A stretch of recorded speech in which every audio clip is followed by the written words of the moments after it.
Hey everybody, Tactic Angel here, back on the PlayStation 4, talking about a little bit of World of Warships Legends. Today we'll be doing another premium ship review, and this time it will be the Tier 4 Imperial Japanese Navy destroyer, Kamikaze. As usual, I'm going to start with a bit of history, then we'll move into analysis, run over the stats, and finish off with a bit of gameplay. If you want to skip any of these parts, I have left a link down in the description. Kamikaze is, of course, the Japanese word for divine wind, a fact that is probably known to most of us because of the latter World War II desperation tactic used by Imperial Japanese forces trying to turn back the United States Navy and its allies, who were marching ever closer and closer to Japan with ever larger, more modern, and more capable forces. Curiously, the tactic is known as Kamikaze due to a misinterpretation by translators who misread the title of the pilots of said aircraft, officially known as Shinpu Tokubetsu Kogekitai, confusing the first word Shinpu for Kamikaze, which apparently can be pronounced either way. That differs a little from the ship that we'll be talking about today because it was actually named the Kamikaze in its own lifetime. Though, much like the tactic itself, it was not always so. Kamikaze was laid down in December 1921 simply as Destroyer Number 1. She was launched in September 1922 and was completed later that same year in December. She would spend the next 6 years with that rather bland name before, on August 1st, 1928, she was renamed Kamikaze. Kamikaze was the first of her class of 9 destroyers built between 1921 and 1925. And like several other classes of interwar Japanese destroyers, they were reasonably fast, light, and were built a bit top-heavy. To counteract that, the destroyer was built with a slightly wider hull than other destroyer classes before her, which improved her seakeeping at the expense of a bit of speed. At the start of World War II, Kamikaze was attached to Division 1, patrolling the seas of northern Japan. On June 2nd, 1942, she departed for the Aleutian Islands, which, in case you need a geography lesson, is the dangly bits off the left-hand side of Alaska. This was as part of Group AL, which was the diversionary force hoping to draw portions of the U.S. Navy away from Midway.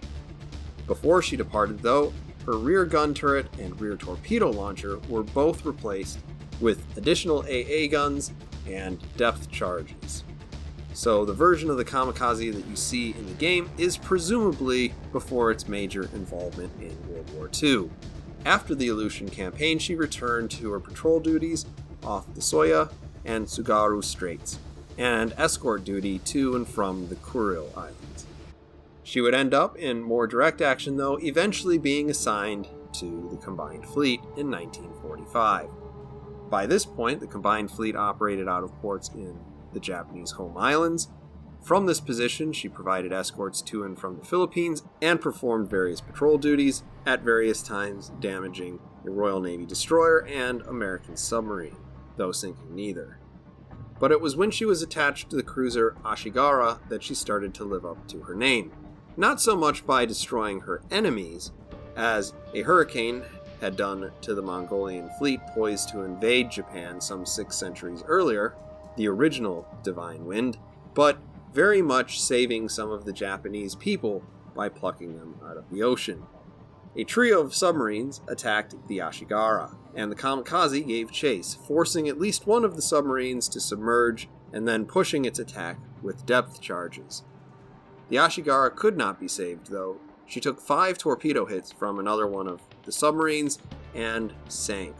The Kamikaze was able to rescue more than 850 sailors and 400 soldiers it had been transporting.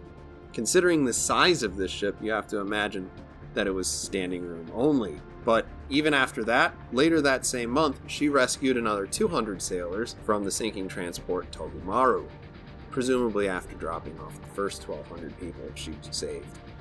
After the war, the Kamikaze was disarmed and then used as a transport ship, repatriating soldiers and civilians until June 1946, when she ran aground trying to rescue survivors of the Kunashiri, another ship being used for the same purposes. Both ships eventually sunk, thus ending the service of the destroyer Kamikaze. As for the rest of the class, all 8 of the Kamikaze's sister ships saw action during World War II, but only one other, the Harukaze, survived to the end of the war. The other 7 were all lost in combat, including the Hayate, having the dubious distinction of being the first Japanese destroyer lost during World War II. So as for the Kamikaze in the game, this is a ship I don't actually feel I need to sell anyone on because it earns a reputation that it kind of deserves. What do I mean by that? This is a seal clubber. The Kamikaze is the kind of go-to ship for people who like to take advantage of early battleship and cruiser players driving in those straight lines. I have to say, in all, the Kamikaze is at least slightly harder to play than she looks, but it does easily live up to its reputation. That actually means I don't really love this ship, and I don't actually play it that often, mostly because I'm not trying to club too many seals too often in this game.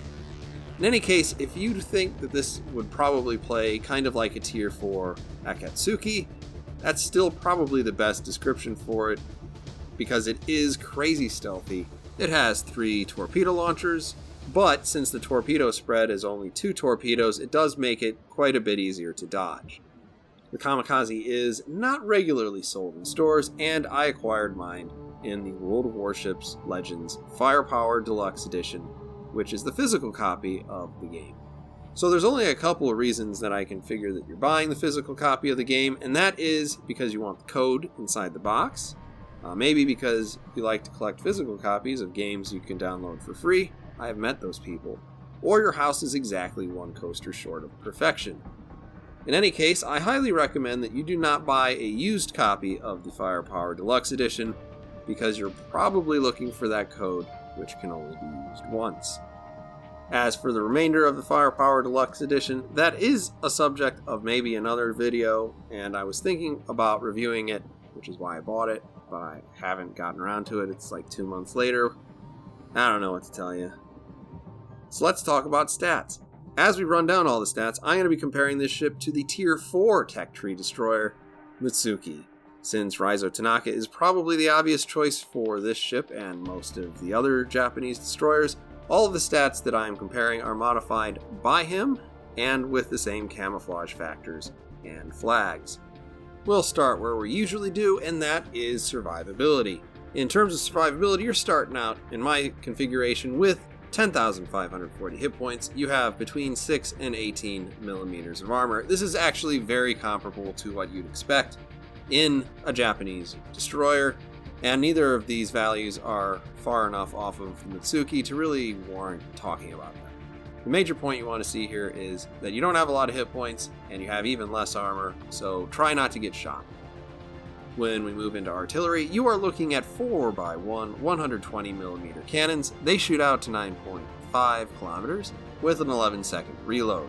The turret traverse is very slow at 25.7 seconds, but they actually do a pretty respectable amount of damage with their HE, 2,000 if you actually manage to hit something, and an 8% fire chance.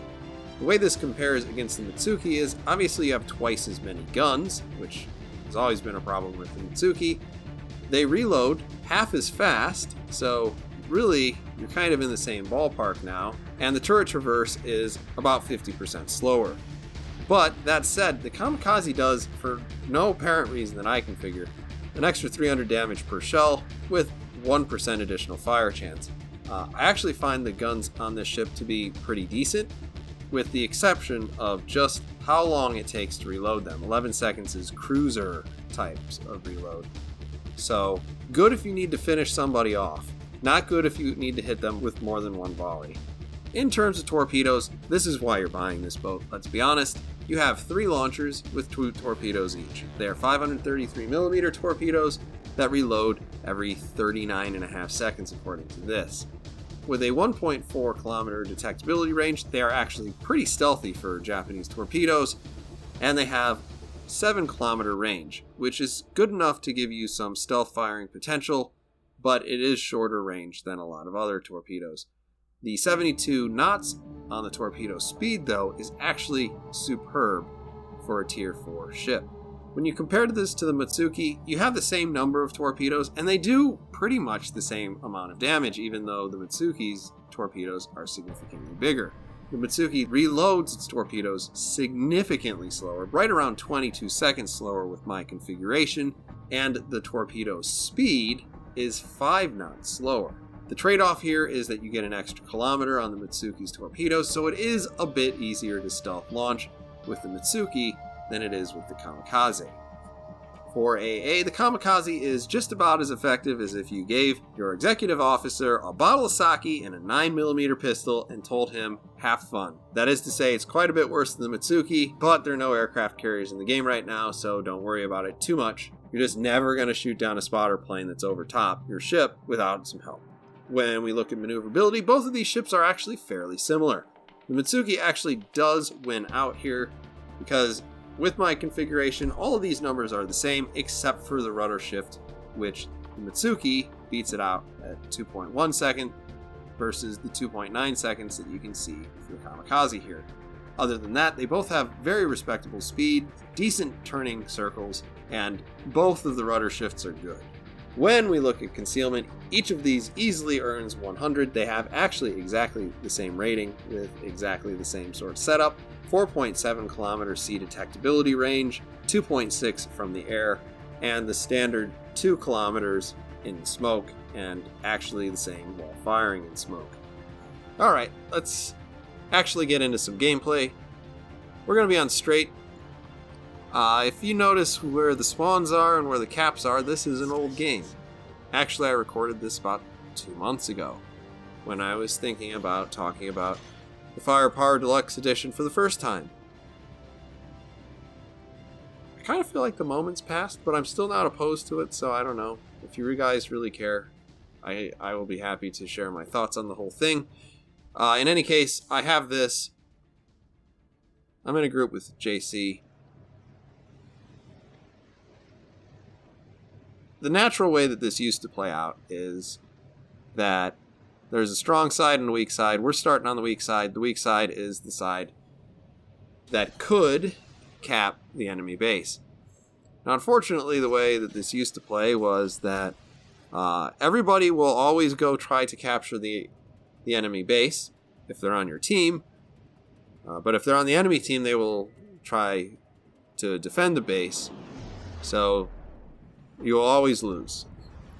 The game will always end with somebody capturing your base. Obviously, I put some torpedoes out there blindly because I don't plan on staying over here.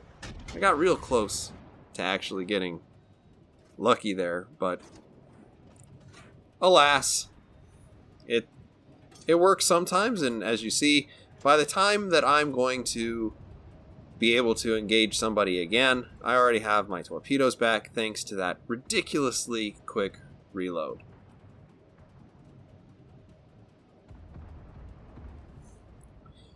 In any case, what I like to do on this is generally, back in the olden days, is go over and try to save my base from being capped. As you can see, what normally happens is happening, and somebody needs to get in on the other side to actually try to mix this up. Now, I didn't want to go into the cap back there because, I mean, it's not going to work out for me. I have bad guns, and I have just these 3 torpedoes, and unless I sink people with these 3 twin torpedo launchers, then I'm just going to die and not do very well. So we're not going to do that. Instead, we're going to go to the other side and try to do exactly the same thing. I will call the first half of this how not to play the Kamikaze, but because Tactic Angel is the person that he is, he will try to do this for the benefit of the team. So we're going to get a little bit of a show about how the guns work on this. Hint, not very well. You do see we do take a pretty good chunk of damage off of that Kamikaze. We're launching torpedoes all over the place, hoping that we can hit something. Obviously, we don't have any hit points, so, and no armor, so we're getting shaved down pretty quick. You see that Kamikaze obviously returned fire. Put a little bit more firepower out there on him, hoping to keep everybody's points at a minimum. Trying to spread around the shots so that, you know, the enemy loses all of its points on its capture. With me in the base, obviously they're not accumulating any points. Trying to judge where we need to leave these things. I kind of feel like I have panicked a little with some of those shots. But as you see here, it's coming in. We hit the rear quarter of the Bairn 2 times. And it kind of feels like we missed with the third set of 2. Now, ordinarily, a destroyer would probably whip those guns around fast enough that I could get a shot in on that Kamikaze. I'm actually not doing a very smart thing here. I actually don't realize that off to the west there is a ship that can see me. I'm going to figure that one out pretty quick here. Okay, we're getting shot at. Oh, look. We're doing stupid things. Always best not to do stupid things. In this case, running away is going to end up getting us closer to some enemy ships. We get lucky there with the dispersion on that Pensacola. And now we're, once again, in kind of the place where the Kamikaze does not want to be. And that is in the middle of all these islands. I noticed that I just shot some torpedoes at some islands, trying to shoot at this New Mexico. I should probably figure out if he's going to drive in front or behind that island before I commit the rest of my torpedoes. In any case, the moment's kind of passed because I was moving too quick. He cuts in front. My torpedoes sail past him. And the team finishes him off.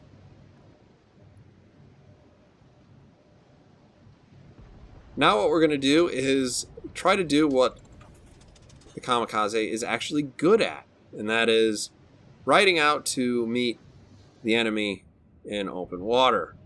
Obviously, with a 4.7 kilometer sea detectability range, that means I'm pretty much not going to run into very many ships that are going to outspot me. And at this point, as you see, there are no destroyers left on the enemy team, so it's pretty happy hunting as long as I don't do anything stupid. Now, I've already run into an island. Now I've activated my speed boost. Speed boost is fine here. Unfortunately, it is actually going to work against me a little bit. And I'll kind of explain how that happens.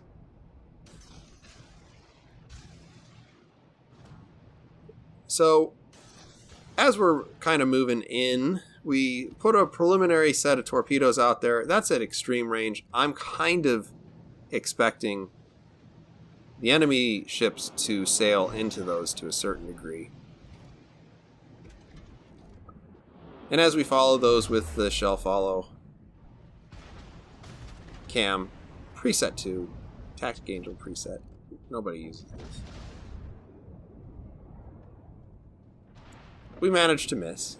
Not great, but by the time that we've missed, we've got our torpedoes back. So that Iron Duke is turning. He'll probably pick up a little bit of speed once he's done with that turn. I put 2 sets of torpedoes out there to see, just to kind of coat the area. I expect I probably won't hit with more than 2 of those at best. There's a Koenig, and thanks to the amount of speed I have and the fact that guy's coming towards me, I actually cut it too tight. I've only got the 2.3 kilometers to play with. 550 meter turning circle. I don't quite leave enough room for me to complete that turn. Now, I did just a horrible thing to that Iron Duke. I actually hit him with all 4 of those torpedoes. Engine boost deactivated. Now as I turn around, I'm going to try to put all these torpedoes basically in front of or to the right of this Koenig, because I really do not want him turning to chase me. Looks like he is turning out, which is the better of the 2 options. That'll at least give me the opportunity to get a little bit of distance. And as you see, now he's well behind me outside of my sea detectability.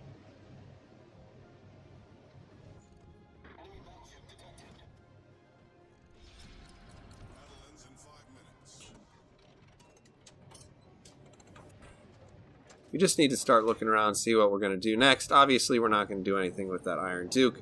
He's pretty much dead, out of range, and my team finishes him off. These guys are going to pop up here in a second. And I tell you I know what I'm doing, but one of the things that I really like about World of Warships is that I don't always have to pay that much attention. And sometimes I pay like a perilously small amount of attention. And in this case, I was probably just, petting my dog or something. I don't know. And I accidentally sailed into range of the Koenig again. That's just bad. Now, thankfully, we're not going to shoot our guns or anything like that. We're going to put a whole bunch of torpedoes out there. That's going to force him to maneuver. The flood is also going to slow him down a little bit. And we managed to get back outside of range again. Like, you're just so fast in this thing that it's pretty unfair.